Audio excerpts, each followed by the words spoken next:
A paz do Senhor, povo de Deus, louvado seja o nome do Senhor Jesus Cristo, glória a Deus. Mais um Desperta Crente com a missionária Odete Santos, amém? Deus é bom, Deus é fiel. Capítulo 7 do Evangelho de Jesus Cristo, segundo escreveu João.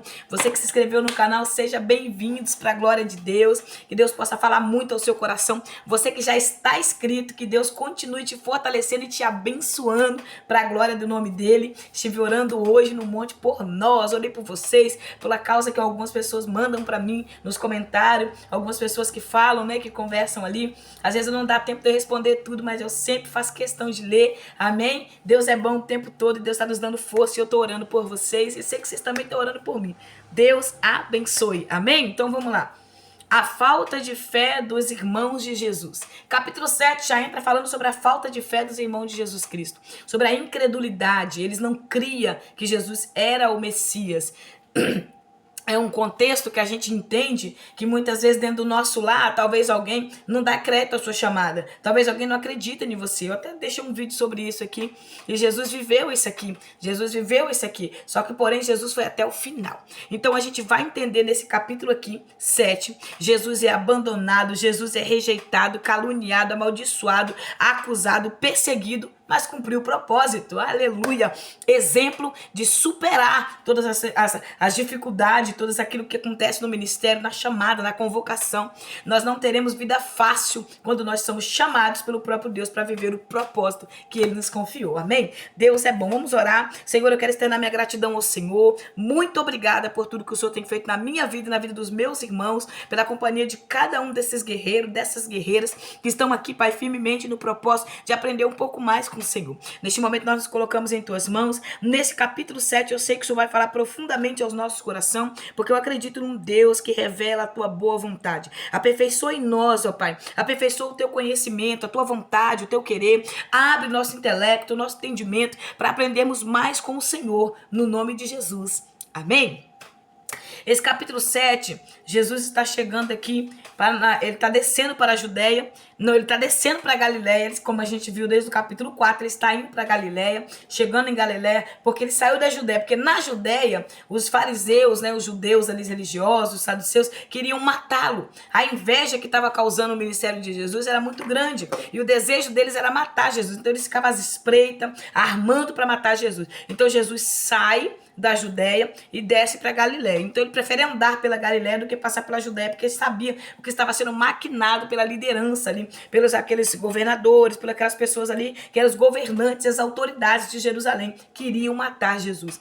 Essas pessoas estavam perseguindo Jesus. O ministério de Jesus já estava passando de 2 anos, então Jesus já estava muito conhecido, tanto em Jerusalém quanto fora em Jerusalém. Então, o ministério de Jesus estava incomodando, tá entendendo, irmão? Crescimento e conhecimento incomoda. Entenda isso. Crescimento e conhecimento incomoda. Então, o ministério de Jesus estava incomodando. Incomodando tanto que os seus próprios irmãos, o verso 2 até o verso 5 vai dizer assim, ó. Nessa ocasião, a festa judaica dos tabernáculos estava se aproximando. Sendo assim, os irmãos de Jesus lhe disseram, parte deste lugar e vai para a Galileia, ou vai para a Judéia. Eles queriam que Jesus voltasse para a Judéia, para que os teus discípulos, semelhantemente, vejam as obras que fazes, porque ninguém age às ocultas, enquanto procura ser publicamente reconhecido. Se realizas estas obras, manifesta-te ao mundo. Os irmãos de Jesus queriam que Jesus voltasse para a Judéia, porque Jesus estava na Galileia, perto de Cafarnaum, perto dali da onde ele morava, onde ele foi rejeitado, perto da cidade circunvizinhança, onde estava tendo aquele alvoroço, todas aquelas multidões seguindo a Jesus, e isso estava causando, eu acredito que no fundo, os irmãos de Jesus tinham inveja daquilo que estava acontecendo na vida de Jesus, e por isso não cria, por isso duvidava, porque muitas vezes, irmãos, os nossos, dentro do nosso lar, são aqueles que não aceitam o nosso crescimento. Eu tenho certeza que crescimento incomoda ao ponto da pessoa querer ver a pessoa voltar para a lama que vivia, a ficar feliz em saber que a pessoa recuou, retrocedeu e voltou para aquelas velhas práticas que vivia. Então eles não criam e eles vão dizer para Jesus, vai para a Judéia, se apresenta lá. Se você é o filho de Deus, você tem que se apresentar ao mundo. Eles queriam que Jesus adiantasse o processo, queriam que Jesus se revelasse. Aí Jesus vai responder que há um tempo determinado para todas as coisas. O meu tempo ainda não é chegado. Jesus está dizendo, eu não vou apressar a promessa, porque eu vim para um propósito.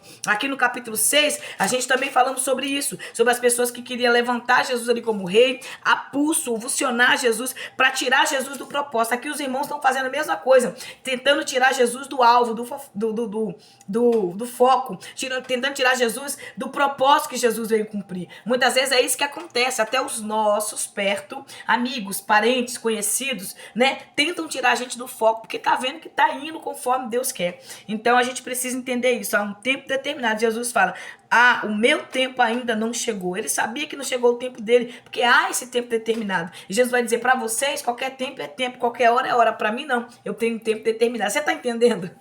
Esse verso 6 é muito poderoso.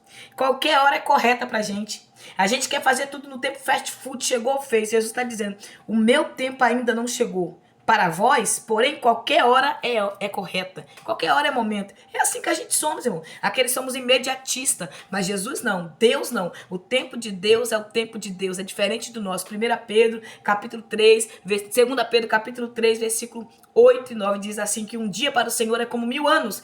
E 1000 anos para o Senhor é como um dia. Então, um dia para mim, talvez para mim, possa ser 10 anos, 15 anos, 20 anos, 2 anos, 1 ano, meses. Mas para Deus é diferente.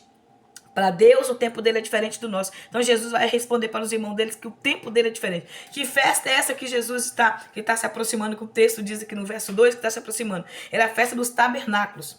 Eram as festas que eles saíam da sua casa, deixavam o seu lar, e eles armavam tendas em Jerusalém, tendas ali, e iam ficar nas tendas, morar durante 8 dias nas tendas, durante esse período de festa, para relembrar quando Deus tirou do Egito, quando Deus tirou, para lembrar o passado, para lembrar de onde saiu, para lembrar de onde veio. Então eles saíam da sua casa e iam para essas festas dos tabernáculos.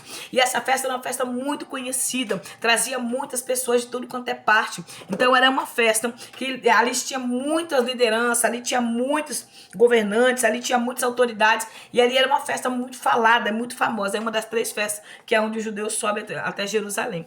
E Jesus sabia. E aí Jesus vai dizer que ele não vai ir a essa festa.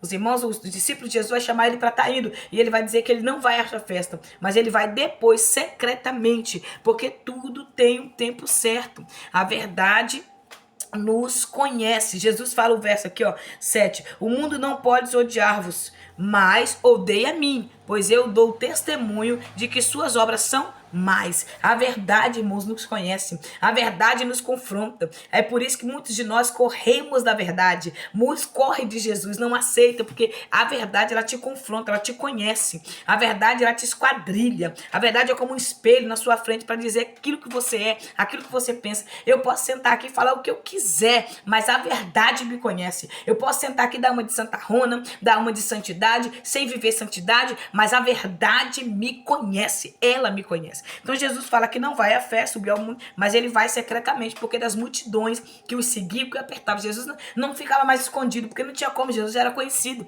Então aonde ele chegava, sabia que ele estava ali, porque ele era conhecido. E tendo dito essas palavras, eles permaneceu na Galileia.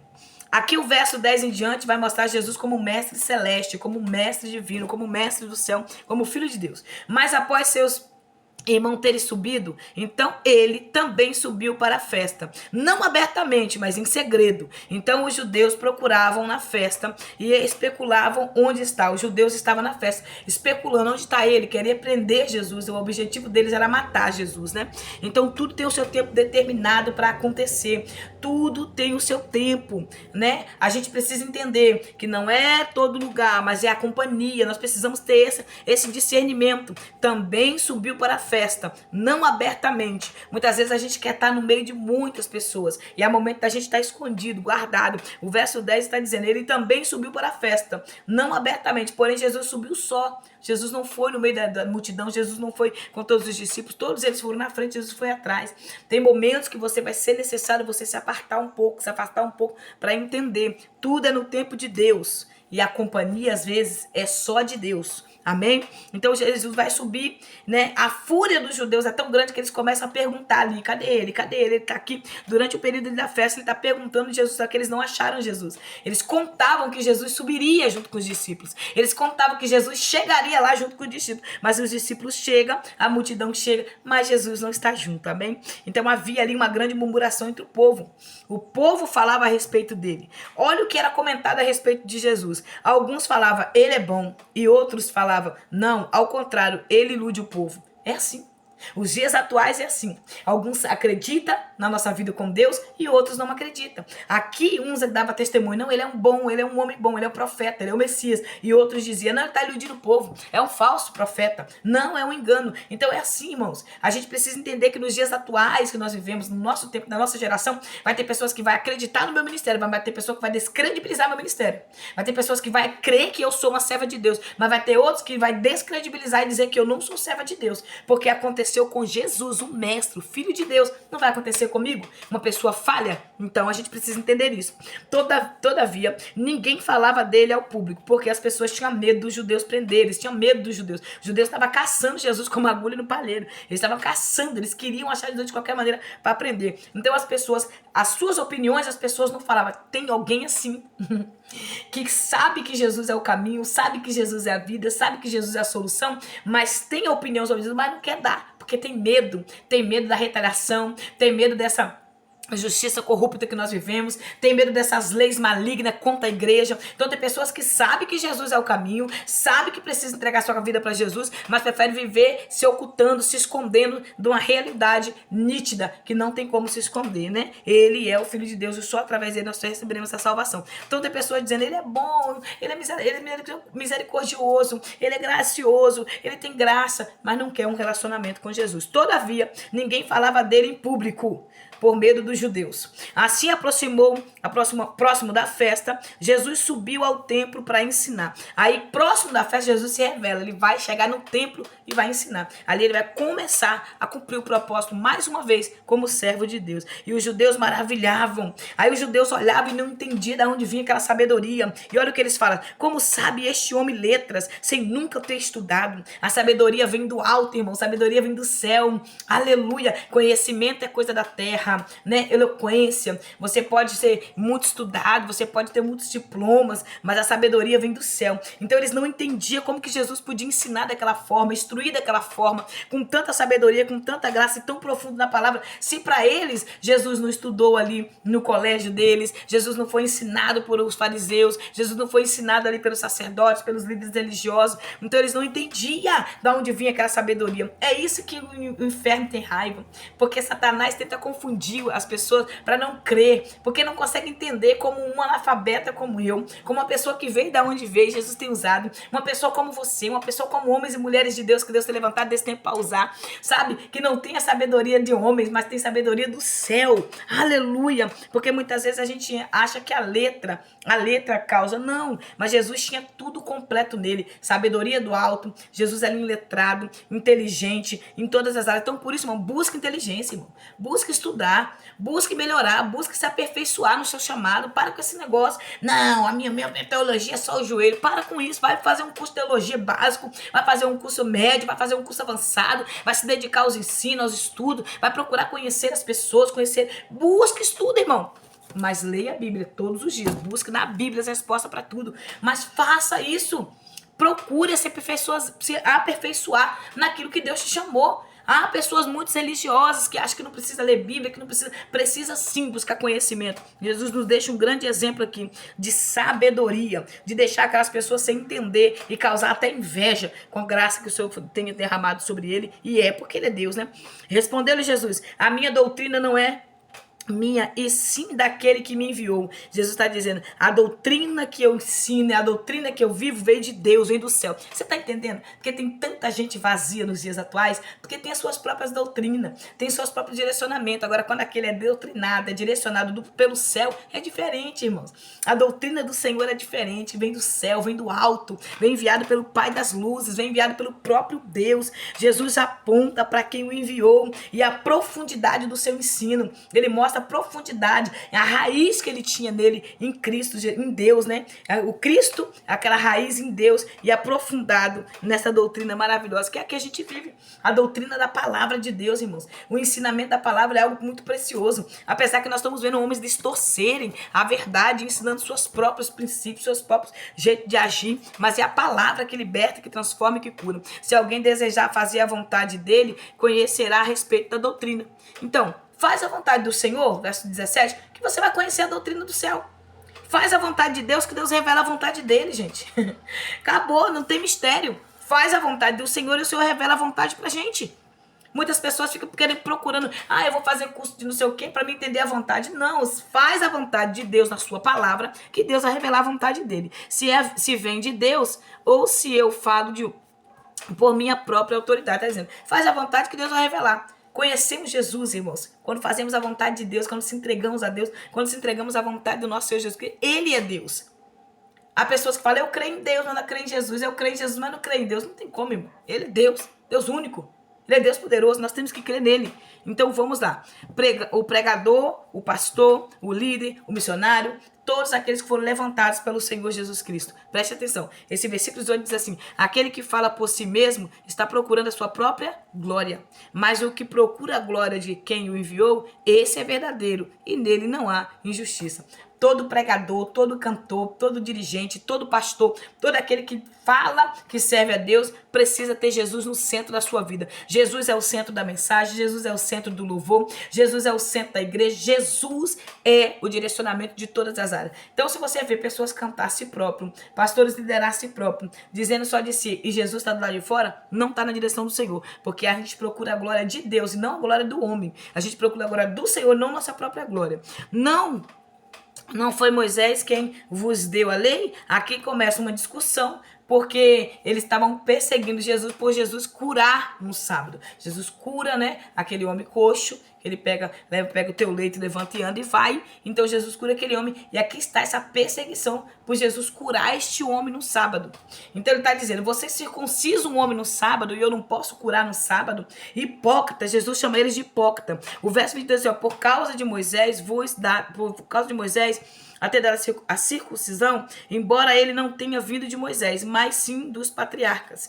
Vós circuncidais um homem no sábado. Então quer dizer, eles circuncidavam um homem no sábado, mas não podia curar um homem no sábado. Olha a hipocrisia. Hipocrisia é aquele ator que vive atuando. Ele critica todo mundo, mas ele não vive aquilo que ele faz. Está criticando, exigindo em mim. Ele exige em mim, mas ele não vive. Então tem pessoas que é assim, eles exigem, mas eles não fazem. Há muitas lideranças que é assim, exige da igreja, mas eles não cumprem. Exige da igreja, mas eles não fazem. Não têm um compromisso com a igreja.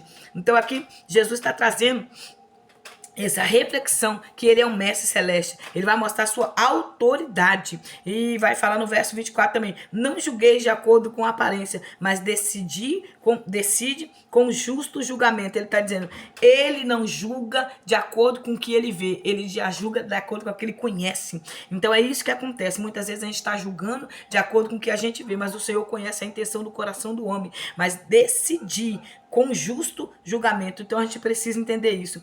Ele não vê como o homem vê. Ele não vê como o homem vê. Jesus é diferente do homem. Você vê a aparência, ele vê o coração. Samuel, eu não vejo como o homem vê. O homem vê a aparência, mas eu julgo segundo ao coração. Jesus julga segundo ao coração. Então pode falar o que quiser. Ele julga segundo ao meu e ao teu coração, ao meu e ao teu caráter, porque ele nos conhece. O homem olha e fala, esse aí não, esse aí não.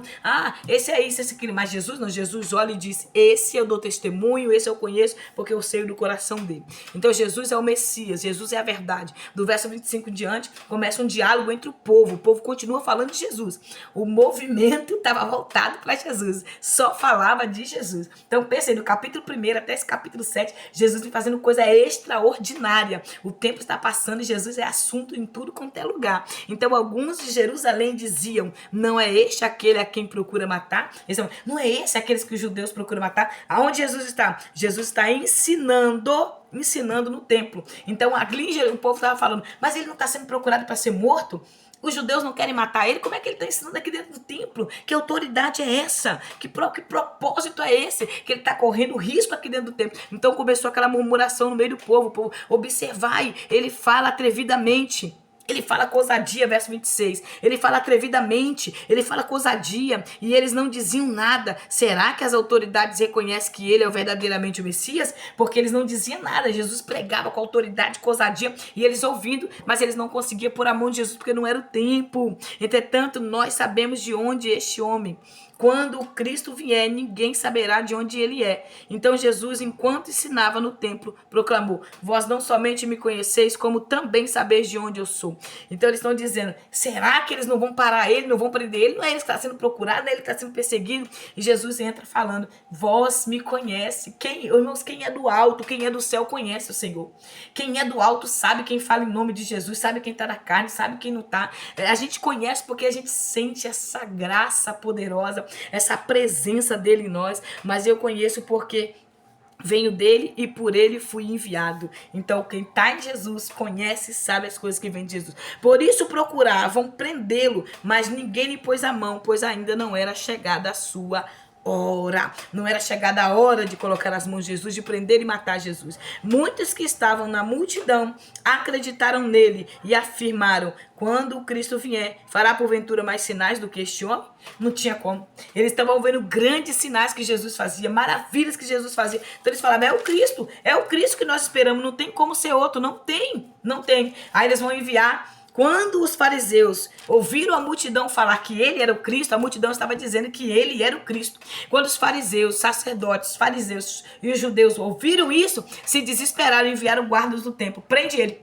Prende ele. Os guardas vão para prender Jesus. Quando chega lá, Jesus começa a pregar e os guardas se convertem ao Senhor e não prende Jesus. Então os judeus comentaram entre si: para onde ele pretende ir? Porque Jesus está dizendo: para onde eu vou, vós procurais e não encontrais. E não pode chegar lá. Jesus está dizendo que a cruz, que ele vai para a cruz, não vão conseguir alcançar, não vão conseguir chegar até ele. Então Jesus está dizendo para eles: tem um propósito maior. A inveja é tão grande que eles mandam prender Jesus, que eles mandam parar Jesus, que eles mandam neutralizar Jesus. Mas os guardas vão para prender Jesus e os guardas vão ficar apaixonados com a palavra que Jesus está ministrando ali para eles. Eu vou encerrar esse vídeo aqui e daqui a pouco eu vou continuar no outro vídeo aqui, porque não dá para encerrar aqui. O capítulo é grande, o capítulo é poderoso e tem mais algo de Deus para nossas vidas aqui, amém? Então vamos orar aqui. E eu vou dar continuidade em outro vídeo para a glória de Deus. Mas antes de eu encerrar esse vídeo, saiba que Jesus foi abandonado.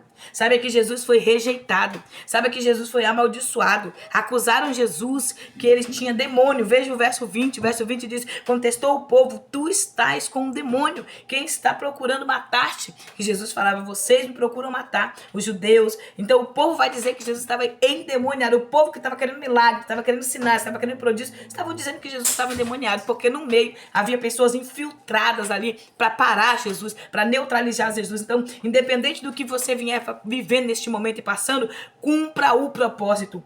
Em meio da dor, em meio da luta, em meio de tudo que você está vendo, cumpra o propósito, porque o Senhor é o alvo, é o objetivo. Amém? Vamos orar? Senhor, eu quero externar minha gratidão ao Senhor, te agradecer por mais um Desperta Crente, por mais um vídeo sendo gravado. Eu peço a tua graça, a tua misericórdia, seja sempre com teus filhos, ó Pai. Continua fortalecendo a tua igreja, no poder do teu nome santo é o que te pedimos, no nome de Jesus. Amém.